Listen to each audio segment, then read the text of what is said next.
direct conversion versus regenerative receivers.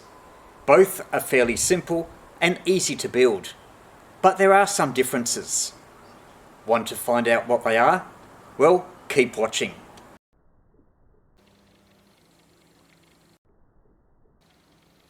This is a block diagram of a regenerative receiver. Only really two stages: an oscillating detector with a tuned circuit at the front end that picks off the desired signal, and the oscillating allows reception of CW and SSB signals. For AM signals, you set it to just before the point of oscillation. That positive feedback gives you increased gain, and then that drives an audio amplifier. It might only be one transistor if you're just powering headphones, or more than that if you want to drive a speaker. As for direct conversion receiver, a few more stages: incoming signal from the antenna, a local oscillator, a VFO in other words, that is very close in frequency to the incoming signal, a mixer stage, otherwise known as a product detector, and that mixes the signal coming from in with the local oscillator signal, and the difference is a low frequency down at audio levels. It's very weak, so it needs a lot of gain in the audio amplifier to drive headphones or a speaker. In the direct conversion receiver, the oscillator and the detection stages are separate. As you might have seen just here, in this particular regenerative receiver, they're the same, but it doesn't have to be. You can separate the oscillation and the detection functions. That's a quick description of the two receiver types. Now, the pros and cons. First of all, frequency coverage. I'm going to give it to regenerative receivers here, because a regen receiver just needs one tuned circuit to cover a wide frequency range. You might have switched coils or plug-in coils, or even just a big variable capacitor that goes from a small capacitance to a large capacitance and get quite a big span. For instance, you might be able to cover, say, 3 to 11 or 12 megahertz in one band. Now, you could do that with a direct conversion receiver as well, with a wide range local oscillator, but the issue there is that you need two tuned circuits, one for the local oscillator and another for the front end. Otherwise you'll get a lot of overload, interference from off-frequency stations. So for wide coverage, if you want to do it easily, a regenerative receiver is probably a bit ahead, because you can do it all with a single tuned circuit and a single gang variable capacitor, which makes it even simpler. Now, if you wanted to incorporate your receiver into a transceiver, then it's a bit different. I'm going to give it to direct conversion, and the direct conversion is so far ahead in this case, because you could use the same local oscillator in the direct conversion as you can for the transmitter. If it's a double sideband transmitter, then you don't need to do anything more. The frequency will be exactly the same. If it's CW, you need to change the frequency by about 800 Hertz on transmit. And that's quite easy to do. You can just switch in a small amount of capacitance. You could potentially even use a diode and a switch that's only in circuit when you're transmitting. And that is required to drop the transmit frequency by a few hundred Hertz, so you get a transmit-receive frequency offset. So that's quite easy to do with a direct conversion transceiver. The other thing is that if you are using a regenerative receiver, you might have a separate receiver, and to tune that into the transmitter can be quite difficult, especially if you've got your transmitter is quite a strong local signal. As you'll hear later on, I'll talk about this in more detail. Regen receivers aren't so good with strong signal handling. So not only might you be having the separate receiver and transmitter tuning, which could cause you to be off frequency, it could take a long time for you to respond to people that are calling CQ, and then they've gone off and worked someone else. Yeah, it's all a bit messy. So if you're going to build a transceiver in the one unit, then go for a direct conversion receiver, not a regenerative receiver. Third point, AM reception. A regen receiver, definitely the best here, especially if you've got a little bit of instability in your VFO. Jaws, shells, pieces of Skylab, which is really cool. Que somos sus instrumentos y que no se queden en nosotros, sino que somos simplemente ese tractor. With a direct conversion receiver, you've effectively got the oscillator running all the time, and even the smallest amount of drift will cause AM reception to be not very pleasant to listen to, especially on stations transmitting music. Whereas with a regeneration receiver, you can just set the regen just before the point of oscillation and you can resolve AM quite well. So if you're building a receiver that needs to receive AM signals, then go for the regen. Fourth point, strong signal reception. You might have a station that's close by, or there might just be some great propagation and they could be super strong. Now, a regenerative receiver has some limitations here. An oscillating detector, it's non-linear. If there's a strong signal, then you might be hearing it over quite a wide part of the tuning range on the receiver.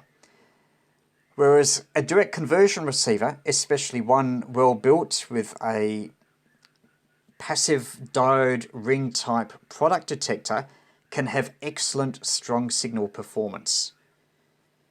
So especially if you're using it in, say, an amateur radio contest, or you might be having other amateurs nearby, then a direct conversion receiver is much, much better if you're trying to receive weak signals not far away in frequency from stronger signals on the band. And you can also do things with selectivity with direct conversion receivers. You could have a stronger front end, a pre-selector. You can also have audio selectivity, which can help, provided that you've also got a strong detector. But yeah, if you have a strong product detector, which you can have in a direct conversion receiver, particularly if you've also got a strong local oscillator, then that is much better for strong signals. Frequency stability. Now, both direct conversion and regen receivers can use free running oscillators, but if you want to, with a direct conversion receiver, it's got a separate local oscillator, and you can use a stable DDS, that's direct digital synthesizer, or you could use a crystal oscillator, especially a variable crystal oscillator. If you're happy with only getting a small tuning range, you could use that, and that could be quite stable. Now, you can use ceramic resonators and I believe crystals with regenerative receivers. I've described them in a previous video. You are a bit limited with frequency range, but in that sort of configuration, you're probably better off having a separate oscillator rather than the simplest of regenerative receivers that have the oscillator and the detector in the one stage. But of course, if you're having a separate oscillator, then you can also do a conversion. So yeah, I'd give frequency stability to direct conversion, but you can still build quite stable regenerative receivers.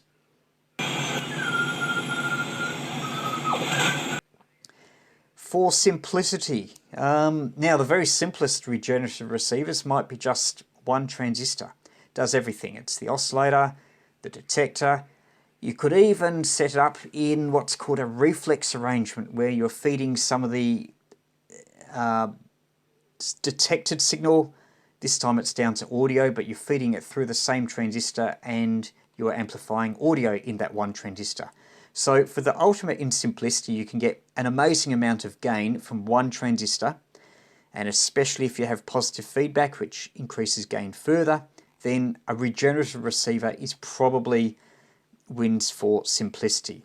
But transistors are so cheap these days that even if a circuit uses 3, 4 or 5 transistors instead of one, it's not necessarily going to be that more expensive. So yeah, a regen is simpler.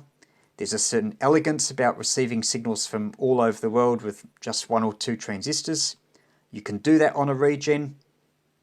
So yeah, for aesthetic purposes, you might still go with the regen. Nothing is heard, and then as it's advanced, the signals appear, and then a bit more, and the receiver starts to oscillate.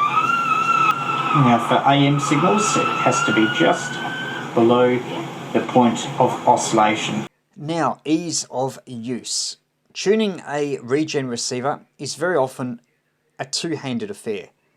You've got the tuning control that selects the stations, but you've also got a regeneration setting, and very often if you adjust the frequency, you also need to adjust the regeneration control. It might be just before the point of oscillation for an AM signal, or you could have the receiver gently oscillating for a weak SSB signal or CW signal. There are times when the signal sounds chirpy on CW or frequency pools on SSB.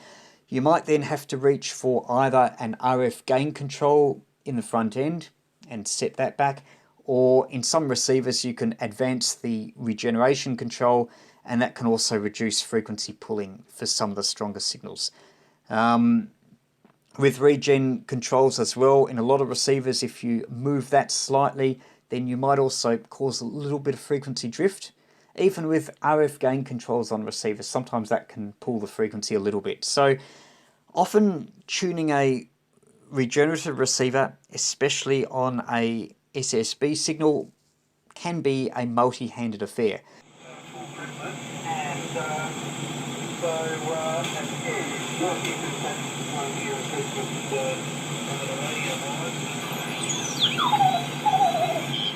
Rather spectacular, and then realise you've got some clouds. But have a great night. Good luck with the birds and the fish and the koalas and all the other bits and pieces. And I shall tell what Daddy Boomerang about his potential girlfriend. And if you've got a group of people on and they're at varying signal strengths, then you might need to make some adjustments between people's transmissions. Whereas with a direct conversion receiver, especially if it's got a strong detector, or for a start, there's no regeneration or feedback control. So you've just got your main tuning. You might have an RF gain control and an audio gain control, the volume setting. But if you've got a good, strong, passive detector type circuit, then it's much less likely to overload in the case of a strong signal. So overall, less adjustments with a direct conversion receiver. And if you're using a digital VFO or DDS, then the tuning rate is a lot easier. Often there are different tuning speeds that you can select or tuning steps, and that can make tuning in, say, SSB signals much easier than with a old regeneration receiver with just free running tuning control. So yeah, ease of use, go for direct conversion, definitely. Our last point, selectivity. Now, bit of ambiguity there because we're talking about both RF and audio selectivity, and RF selectivity can be, there's different levels of that. Like, there's a difference in selecting a signal that you're tuned to from a very strong signal that might be 100 kilohertz up the band, or maybe even 200 or 300 kilohertz up the band. If that is very strong, particularly in a regenerative receiver with a weak detector, then that can cause overloading. In fact, even AM and FM broadcast stations can cause overloading.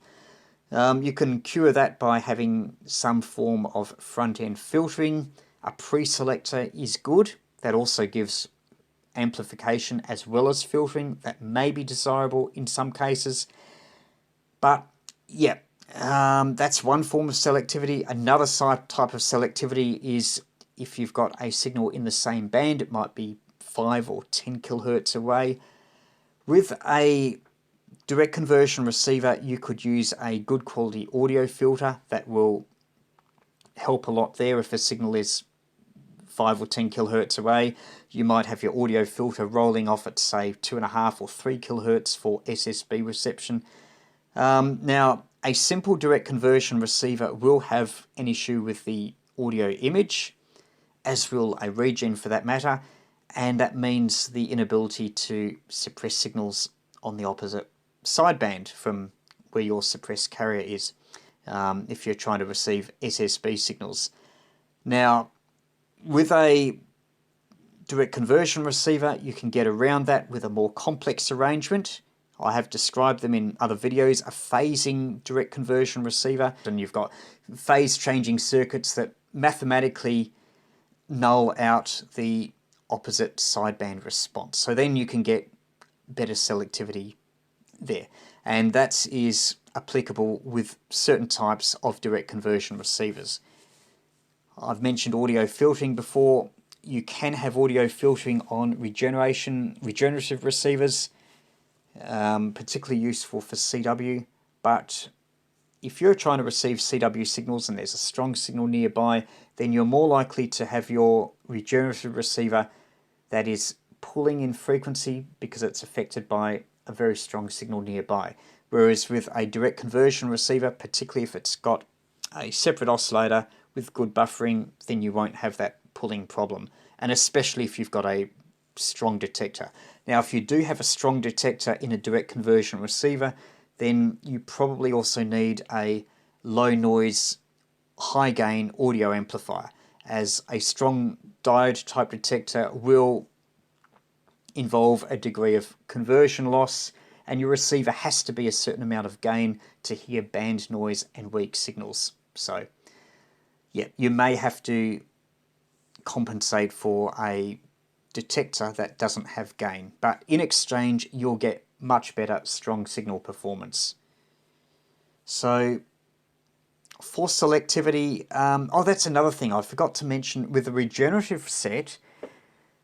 A thing that if you've built it really well and you've got a really nice tuned circuit, with some types of regenerative receivers I find that's more noticeable on Armstrong type Regen sets, maybe the ones that have the detector and the oscillator all in the one circuit. If you adjust the regeneration control very carefully up to just before the point of oscillation, you hear the sound from the receiver changes. I'll try and replicate it. It's like it's not going to sound very good. Anyway, think of it like basically. You might not have heard it very well, but as you advance the Regen control just before it oscillates, the band pass tightens, so you hear less of the higher frequency parts of the audio band pass, which tightens in the selectivity. And in some cases, if you might have encountered this when you're building a Regen for an AM broadcast receiver, you've even got sideband cutting. So you're losing a bit of high-end sparkle off your audio, but especially if you're tuning at night and trying to receive DX stations, you might have stations 9 or 10 kilohertz apart, but with a Regen receiver, you can achieve surprisingly good selectivity if you've got a well-built receiver and you've got a really easy-to-use regeneration control. Often that's a variable capacitor, not always, but often you might need a vernier reduction drive because the Regen control can be very finicky if you want to be able to adjust it finely to get the best selectivity. So that is a function that a Regen receiver can have in really tightening the selectivity. And it's a bit of a different sound to a direct conversion receiver. Of course, with a direct conversion receiver, you can do roughly similar with a tight audio filter. And you can experiment with op amps or even discrete transistors and have audio filters that give you some tightness. And you can experiment with notch filters as well. That's a quick summary of regenerative versus direct conversion receivers. Which is best for you? Well, it depends. If you want to build a receiver that covers a wide frequency range on HF, you're interested in casual listening, including AM shortwave broadcasters, then a regenerative receiver is probably the better approach. Conversely, if you're mainly interested in receiving amateur CW and SSB signals, and especially if you have a hope to incorporate the receiver into a transceiver, then I would go with direct conversion. Have you built either or both those receiver types? If so, let me know how you went in the comments below. Every successful QRP outing needs a good antenna. To get some ideas, check out my books, Hand-Carried QRP Antennas and More Hand-Carried QRP Antennas. For more information, visit my website VK3YE.com or search their titles on Amazon.